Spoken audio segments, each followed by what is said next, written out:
We're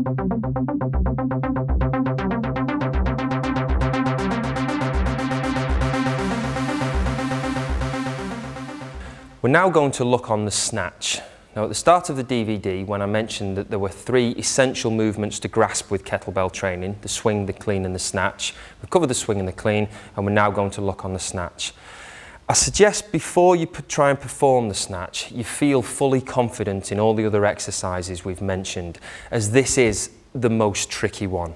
Some people pick it up really fast, and others it takes quite a long time to get. You will get some bruises on the back of the wrist with this one.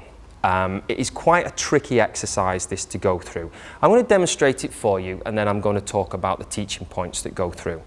So from the front, the snatch is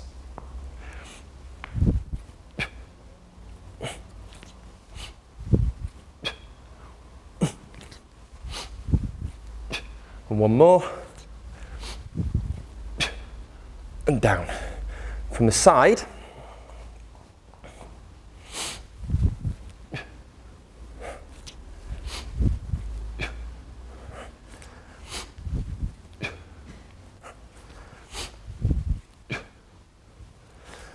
and down. That's the one-arm snatch. Now, it's a great exercise. If ever you're stuck for time to train, you've only got a few minutes to train, I love to just snatch kettlebells. It takes care of everything, from the legs all the way up to the shoulders at the top. It's a huge power movement, and it's very aerobic as well. After only doing, I think it was what, 8 snatches there, I can already feel this in my heart and lungs that I've been working hard during that one. Now, it looks, because we get hold of it with the arm, that it's totally an arm exercise, this one. The movement is driven from the legs. A nice little analogy I like to work with what the snatch is that most of the work is done from the legs, and it pulls high. Now by the time the kettlebell gets to around here, it's kind of in an upward free-falling motion, so that when you get to the top, you're virtually just kind of parking the kettlebell at the top here. It's a little bit like you might think of the rockets taking off into space. You see all those big burners on the bottom of the rocket at NASA, Cape Canaveral, or wherever this is, and as they're taking off to the moon, they jettison bits of this rocket off. So you're only left with a little tiny bit that lands on the moon at the top. It's a little bit like that with the snatch. So if I demonstrate again, the full power is in the bottom, where we power, and then it's just parking the bell at the top as it goes over. Now, the difficult thing you'll find with this is the banging on the wrist at the top. Okay, if I show you a bad one first of all. Now, I'm going to take hold and pull up, and this is what will probably happen on your first couple of snatches. Pull, bang, ouch. Again, pull, bang, ouch. They're bad snatches.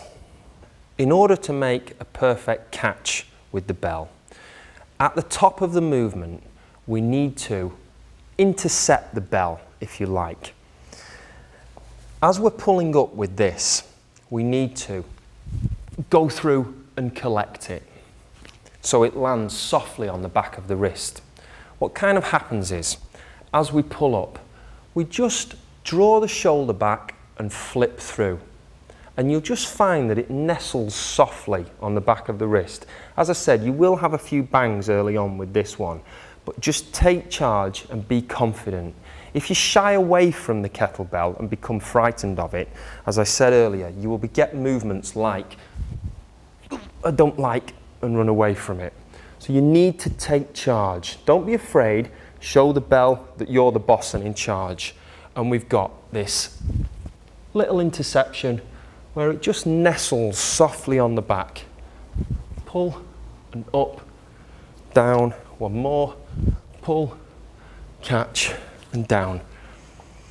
I think really important to make sure that you've mastered the clean and the high pull before you go into these. The clean teaches you these snaking, twisting wrist movements that let the kettlebell nestle softly on the back of the arm. And these are valuable lessons to learn before we go into the snatch, which is more complicated at the top. There, that's the one arm snatch.